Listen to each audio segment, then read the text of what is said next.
Te han dicho que la próxima pandemia comenzará en una ciudad llena de gente, pero el virus respiratorio más mortal en Estados Unidos sigue una regla diferente. La NASA está rastreando un patógeno con una tasa de mortalidad del 38% que convierte parajes intactos y prístinos en una zona de muerte. Eso es más mortal que jugar a la ruleta rusa con 2 balas. La Tierra tiene una defensa biológica incorporada que utiliza los patrones climáticos para desencadenar brotes, y la NASA sabe dónde atacará después. En marzo de 2026, un hombre de 60 años ingresó a un hospital de Santa Fe con dificultades para respirar. No había viajado al extranjero, no había pasado por centros de transporte concurridos, solo había estado en su casa, en su propiedad rural en el norte de Nuevo México. Días después llegó el diagnóstico: síndrome pulmonar por hantavirus, el primer caso confirmado del año en Nuevo México. El hombre sobrevivió después de varios días en la UCI. Tuvo suerte. Los registros de mortalidad de los CDC muestran que muchos pacientes nunca salen del hospital.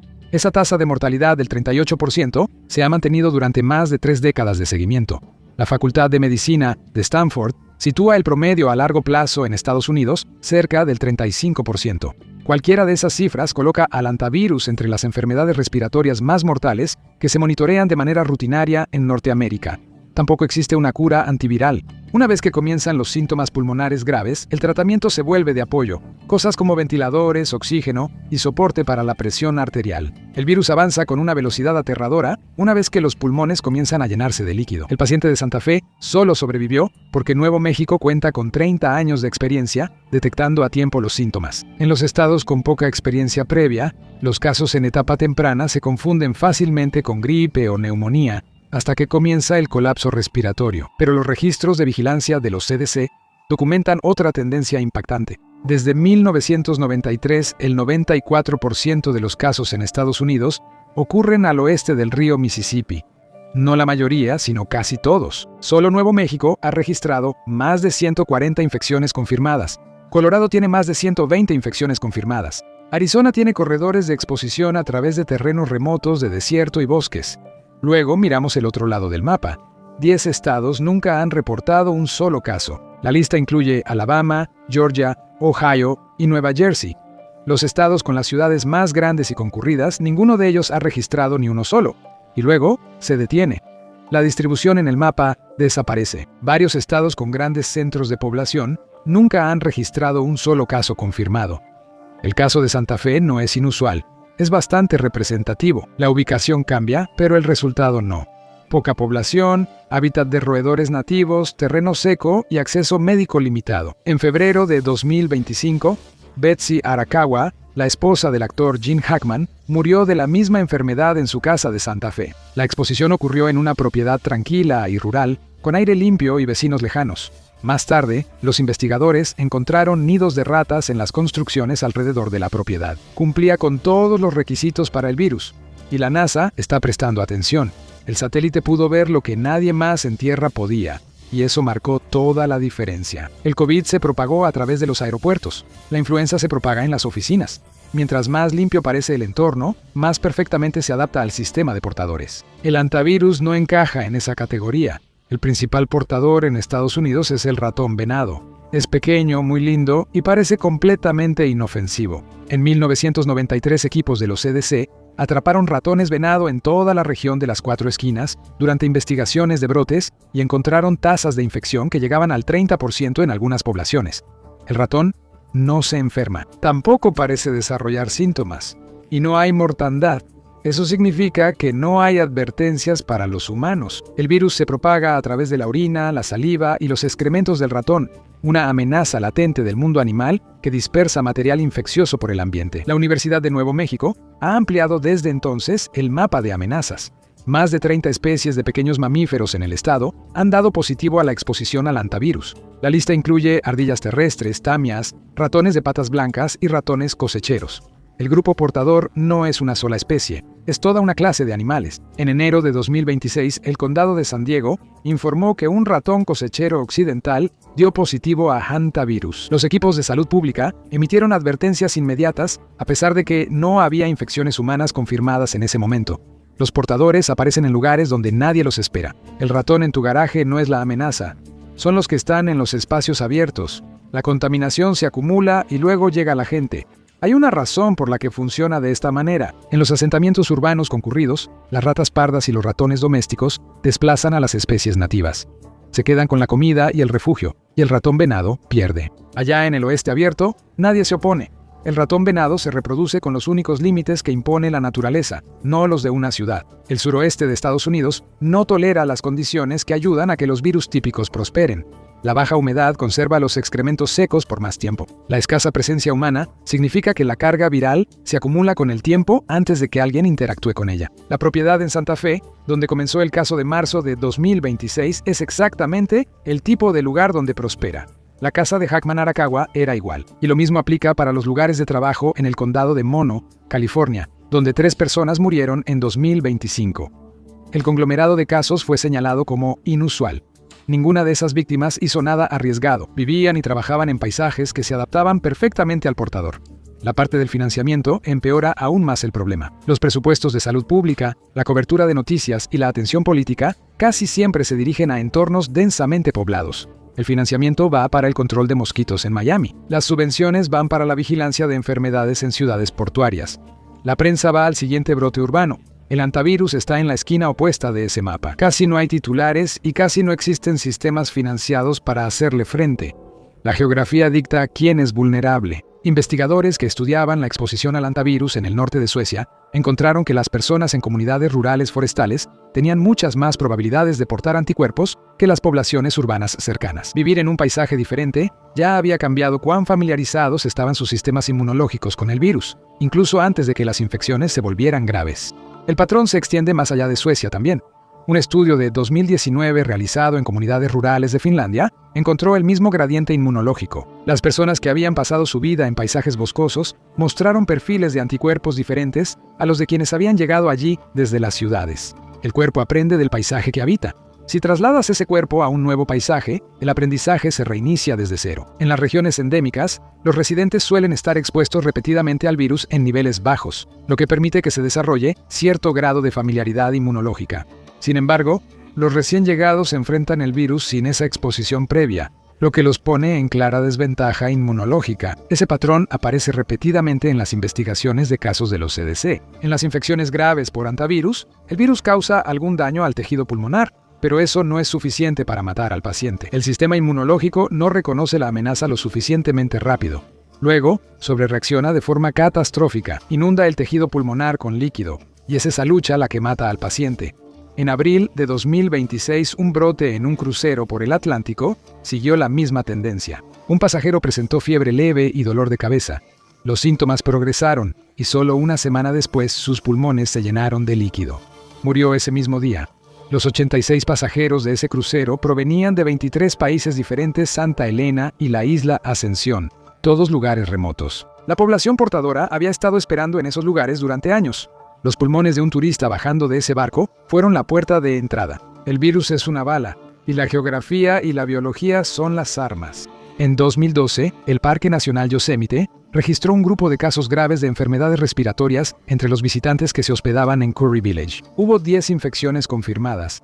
8 progresaron al síndrome pulmonar por antivirus y 5 requirieron cuidados intensivos. 3 de ellos murieron. Investigadores de los CDC y del Departamento de Salud Pública de California posteriormente atribuyeron la exposición a una sola falla de diseño estructural. El parque había instalado cabañas tipo tienda con paredes de lona y cavidades internas en las paredes aisladas con espuma. Esas cavidades se convirtieron en nidos para ratones ciervo, y para finales del verano, la población aumentó considerablemente. Los visitantes no fueron mordidos, no manipularon ningún roedor. Desempacaron sus maletas, caminaron por el piso, abrieron una ventana y dejaron caer una maleta sobre la cama. Eso fue suficiente. Los excrementos secos dentro del aislamiento se desintegraron en partículas microscópicas. Las partículas flotaron en el aire de la cabaña. El virus permanece viable en los excrementos secos hasta por 3 días. Cualquier superficie que haya albergado roedores el tiempo suficiente se convierte en un sistema de transmisión. El ambiente ya estaba contaminado. El movimiento humano desencadenó la exposición. Cada respiración lo llevaba más profundo, y los pulmones hacían el resto. Después del brote en Yosemite, el Servicio de Parques Nacionales envió alertas. Aproximadamente 260,000 visitantes se habían hospedado en el parque durante el periodo de infección. Todos recibieron el aviso. Las autoridades de salud en 39 países también recibieron el aviso. Las cabañas fueron cerradas y demolidas. 9 de los 10 casos se remontaron a esas habitaciones. El portador no necesita ser visible. Los excrementos no tienen que ser obvios. El suelo solo necesita haber sido habitado el tiempo suficiente para que se acumule el polvo. Luego, ese polvo tiene que ser removido. Lo más riesgoso que puede hacer una persona es limpiar un espacio cerrado con presencia de roedores. Eso incluye barrer el piso de una cabaña, aspirar un cobertizo o sacudir una lona. También incluye mover leña apilada, abrir un granero después del invierno o remover el aislamiento. Cada una de esas acciones puede liberar suficientes partículas para causar una dosis fatal. Cuando se anunció el caso de marzo de 2026, el Departamento de Salud de Nuevo México les dijo a los residentes que no barrieran los excrementos de roedores en absoluto. En su lugar, deben remojarlos con una solución de cloro al 10%, recogerlos con guantes y trapos desechables. Es una recomendación, pero no es algo que se haga cumplir. Fuera de las zonas rurales en el suroeste, el virus sigue siendo poco conocido. El patrón de propagación es consistente donde quiera que aparece el virus y tiende a moverse en la misma dirección cada vez. En Argentina, la temporada de antivirus 2025 a 2026 ya ha producido 101 casos confirmados, el doble que en la temporada anterior. El país ha registrado 32 muertes hasta ahora. Una alerta sanitaria emitida en diciembre de 2025 señaló el mismo patrón en todo el cono sur. Los países afectados fueron Argentina, Bolivia, Chile, Paraguay, Brasil, Panamá y Uruguay. Es algo común, y a medida que la gente disminuye, la infección aumenta. Y no se limita a Sudamérica. Europa sigue el mismo patrón. Suecia, Alemania y Finlandia también presentan periodos anuales en las zonas rurales del país. La Rusia europea registra 8.000 casos al año, principalmente en zonas boscosas. Mira los grupos en un mapa. Las zonas vacías son las que producen los casos. Las zonas urbanas densamente pobladas no producen nada. El ratón ciervo no vive en las ciudades. Los suburbios de Atlanta tienen muchos roedores, al igual que el centro de Chicago y el centro de Los Ángeles. El riesgo de hantavirus en esos lugares es casi nulo. Las zonas de peligro coinciden con los destinos que se ven más a menudo en un folleto de vacaciones. El mapa va desde el norte de Nuevo México hasta el oeste de Colorado y el este de Arizona. El lado europeo abarca el norte de Suecia y las estribaciones bávaras. La región de los lagos de la Patagonia marca el extremo sur. El riesgo no es estático. Aumenta porque las poblaciones de roedores tampoco son estáticas. Pueden aumentar, pueden colapsar, pueden volver a aumentar, y esos ciclos no son aleatorios. Responden a desencadenantes ecológicos que operan en periodos de varios años, lo que significa que el terreno se recarga periódicamente. Pero también hay una estructura más profunda debajo del ciclo, algo que determina cuándo sucede todo, y eso no es local. El proceso que convierte efectivamente el suelo en un arma es biológico y se desarrolla en una secuencia que los investigadores pueden mapear paso a paso. Comienza con un año de abundancia, un periodo en el que las condiciones se alinean y las plantas producen una cantidad inusualmente grande de semillas. Los pinos piñoneros sueltan nueces, los arbustos producen semillas en exceso y los pastos se extienden por el suelo. Por un breve periodo, el paisaje parece transformado y entonces los ratones responden. Una camada típica de ratón venado tiene de 4 a 6 crías. Una hembra puede tener 3 o 4 camadas en una buena temporada. En años normales, la comida y el refugio limitan cuántos sobreviven. En un año de abundancia, ese límite desaparece.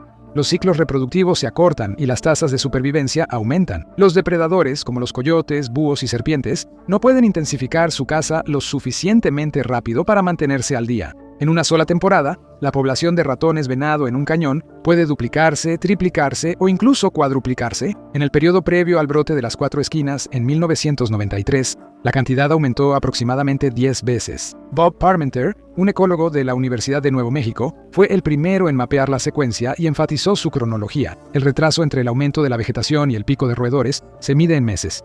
El sistema se desarrolla lentamente y luego, de repente, alcanza su punto máximo. Más ratones significa más excrementos. Más excrementos significa más aerosol. La densidad de animales portadores en la naturaleza sigue aumentando. Cada tronco hueco, cada cavidad en la pared, cada piso de cobertizo en la zona afectada termina albergando animales infectados. El riesgo de exposición aumenta en un orden de magnitud. En términos normales, un excursionista en un año tranquilo pasa junto a 1 o 2 ratones por acre de bosque de pino piñonero y enebro. En un año de auge, ese número puede llegar a 15 o 20. Sucede una y otra vez cuando las condiciones se alinean perfectamente. El desierto recibe la lluvia, las plantas responden y los ratones se multiplican. Los excrementos se acumulan y el polvo se vuelve biológicamente activo. La secuencia de 1993 muestra cómo se ve un ciclo completo. El invierno húmedo de 1992 y 93 produjo una cosecha récord de piñones en partes de Nuevo México. En los meses que siguieron, la densidad de ratones ciervo en los cañones afectados superó el nivel normal. Era solo cuestión de tiempo. El 14 de mayo de 1993, el primer paciente conocido colapsó camino a un funeral en la región de las Cuatro Esquinas. Para entonces, la reacción en cadena ecológica ya se había completado en toda la zona donde estaba presente el roedor portador. El virus no había mutado, no había evolucionado nada nuevo, pero la población de ratones simplemente había cruzado un umbral crítico donde la transmisión a humanos se volvió estadísticamente inevitable. El mismo patrón subyacente, cambio ambiental, expansión de roedores, contacto humano, se ha repetido con variaciones regionales en cada año de gran aumento desde entonces. Compara lo que está pasando aquí con otras amenazas zoonóticas. La gripe aviar necesita un cambio genético complejo en un entorno de aves de corral. El ébola depende de los patrones de contacto entre murciélagos y primates que los expertos aún no pueden predecir bien. La enfermedad de Lyme sigue la densidad de garrapatas en bosques fragmentados, lo cual sigue cambiando. El hantavirus sigue una sola cadena. La secuencia está documentada, sucede una y otra vez, y no es al azar. Y las mismas condiciones ecológicas que provocan aumentos en la población de roedores son visibles desde el espacio. En julio de 2006, investigadores asociados con la Universidad Johns Hopkins y la Universidad de Nuevo México publicaron un modelo predictivo utilizando imágenes satelitales Landsat de la NASA para pronosticar zonas de riesgo de hantavirus en el suroeste de Estados Unidos. El pronóstico hizo dos cosas. Señaló la zona central de las Cuatro Esquinas como la de mayor riesgo, pero luego fue más allá. Marcó el sur de Colorado y el centro norte de Nuevo México como zonas que se volvieron peligrosas en 2006. Esos lugares antes se habían considerado de bajo riesgo. Los casos que siguieron coincidieron con el mapa. Fue el primer pronóstico revisado por pares de un brote de enfermedad infecciosa hecho desde el espacio. El sistema se basaba en señales de respuesta de la vegetación medidas desde el espacio. Mide qué tan verde es una extensión de tierra. La resolución es lo suficientemente fina como para captar pulsos de vegetación de menos de 1 milla de ancho. Los sensores Landsat toman esa imagen de forma continua, año tras año. Trabajos anteriores del mismo equipo ya habían notado el patrón. La señal de la vegetación aparecía meses antes de los picos en la población de roedores, y los picos de roedores aparecían antes de las infecciones en humanos. Mira el desierto desde la órbita, espera 12 meses y el brote aparece. El pronóstico se comprobó de nuevo en la temporada de 2015 a 2016. Se enviaron advertencias anticipadas sobre el riesgo elevado de hantavirus en todo el suroeste y México. Los casos en Colorado y México aumentaron conforme a las alertas. Landsat es más que una herramienta científica pasiva. Es, entre otras cosas, un sistema activo de predicción de brotes para uno de los virus respiratorios más mortales de América. Los datos se procesan, se elaboran los mapas de riesgo. Los departamentos de salud estatales y tribales en el suroeste reciben informes. El verdor sobre una extensión de matorrales en Nuevo México en 2026 es una señal de advertencia temprana. Señala casos que llegarán a las clínicas dentro de 1 o 2 años. El sistema ahora va más allá de la predicción académica. El mismo programa de predicción de enfermedades de la NOAA, que emitió las advertencias en 2015, funciona con los datos satelitales actuales. La alerta de diciembre de 2025 para el Cono Sur se basó en datos de precipitación y vegetación de la NASA, junto con reportes en tierra. Las agencias estatales en Nuevo México, Colorado y Arizona reciben informes de alerta temprana. La señal va del sensor orbital a una oficina de salud del condado en cuestión de semanas. La implicación es más grande de lo que parece. La agencia conocida por los alunizajes y los vehículos exploradores en Marte también está operando el sistema de pronóstico de hantavirus más preciso que se haya construido.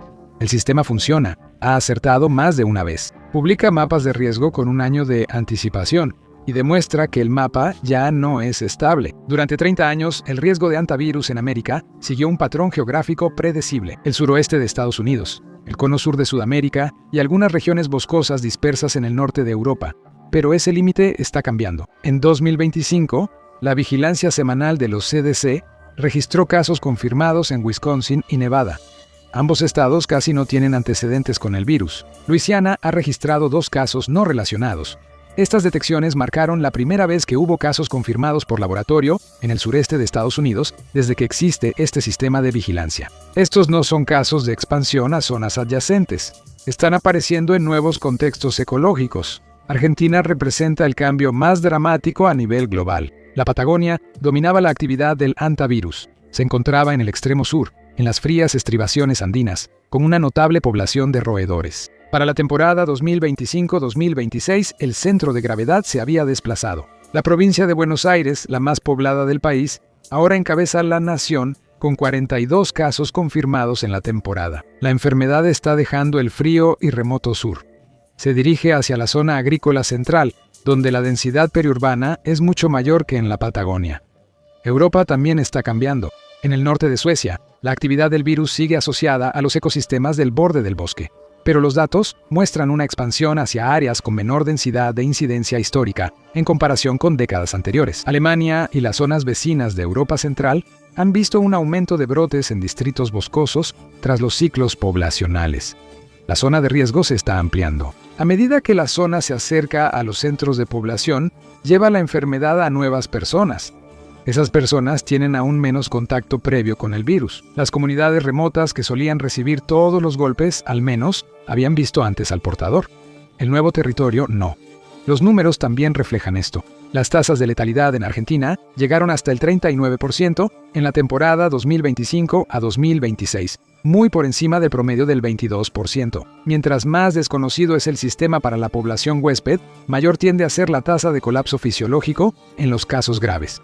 El límite no es lo único que está cambiando. La población que se encuentra con el virus en ese límite también está cambiando.